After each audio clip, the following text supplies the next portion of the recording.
Viewers, अगर मैं तुमसे पूछूं दुनिया का सबसे अमीर इंसान कौन है तो शायद तुम किसी बादशाह, बिजनेसमैन या किसी लीडर का नाम लो।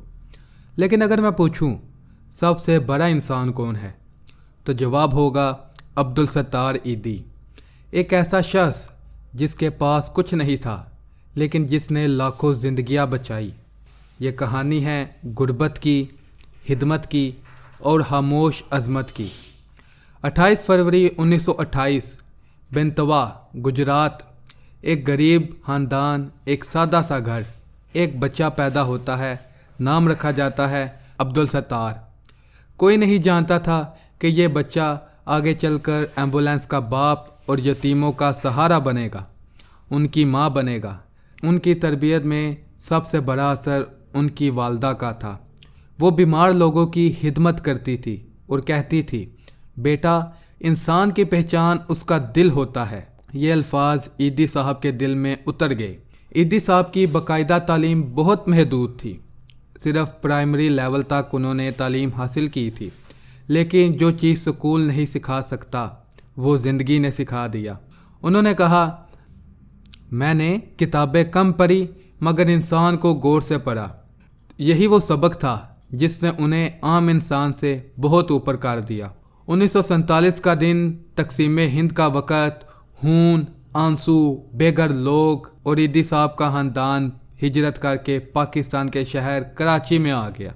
यहाँ ईदी साहब ने गुर्बत, बीमारी और लाशें सड़कों पर पड़ी देखी। ये वो लम्हा था जब एक सवाल पैदा हुआ, अगर मैं मदद ना करूं तो कौन करेगा। 1951 ईदी ने सिर्फ एक छोटा सा कमरा किराए पर लिया और डिस्पेंसरी खोल दी। फिर चंदा जमा किया और पाकिस्तान की पहली फलाही एम्बुलेंस खरीदी। लोग उन पर हंसने लगे और कहने लगे ये पागल है, दीवाना है।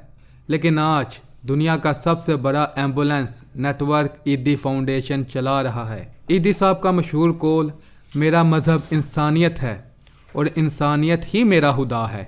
जब ईदी साहब ने देखा कि नौज़ायदा बच्चे कचरे में फेंके जा रहे हैं, उन्होंने झूले लगवाए मसाजिद, हस्पतालों के बाहर एक पैगाम के साथ, बच्चा मारना गुनाह है, इसे हमें दे दो।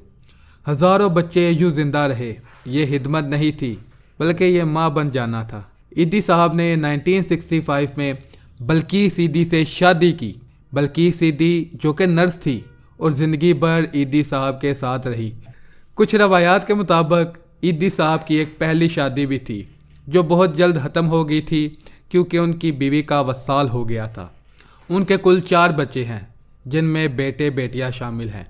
ईदी साहब कहते हैं, बीवी वो होती है जो मकसद में शरीक हो, ना कि दौलत में। ईदी साहब खुद सादा कपड़े, टूटी हुई चप्पल और पुराना बिस्तर इस्तेमाल करते थे, लेकिन वो दूसरों के लिए यतीम खाने, old home, shelter, free ambulance का इंतज़ाम करते थे और उन्हें फराहम करते थे।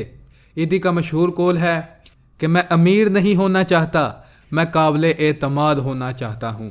व्यूअर्स, ईदी साहब को Lenin peace prize, Ramon Magsaysay award, Nishan Imtiaz, बेशुमार आलमी एजाज़ात पेश किए गए, लेकिन उन्होंने कहा, अवार्ड मुझे नहीं चाहिए, ये इंसानियत को मिलने चाहिए। और इसी के साथ व्यूअर्स, आज जुलाई 2016 को कराची में अब्दुल सत्तार ईदी इस दुनिया से चले गए, लेकिन उनकी एम्बुलेंस आज भी चलती हैं, बच्चे आज भी बचते हैं, इंसानियत आज भी ज़िंदा है। उनके आखिरी अल्फाज थे, जब मैं मरूं तो मुझे मत याद करना, अगर किसी की मदद करोगे तो वही मेरी याद होगी। व्यूअर्स, ईदी साहब एक शख्स नहीं थे, वो एक सोच थे और सोच कभी नहीं मरती। इसी के साथ वीडियो पसंद आई हो तो लाइक करें, कमेंट करें, शेयर करें, चैनल को सब्सक्राइब कर लें और बेल आइकन का बटन दबाना मत भूलें। मज़ीद इस तरह के अपडेट्स के लिए अगली वीडियो में मुलाकात होती है। देखते रहें न्यूज़पेपर। अल्लाह हाफिज़।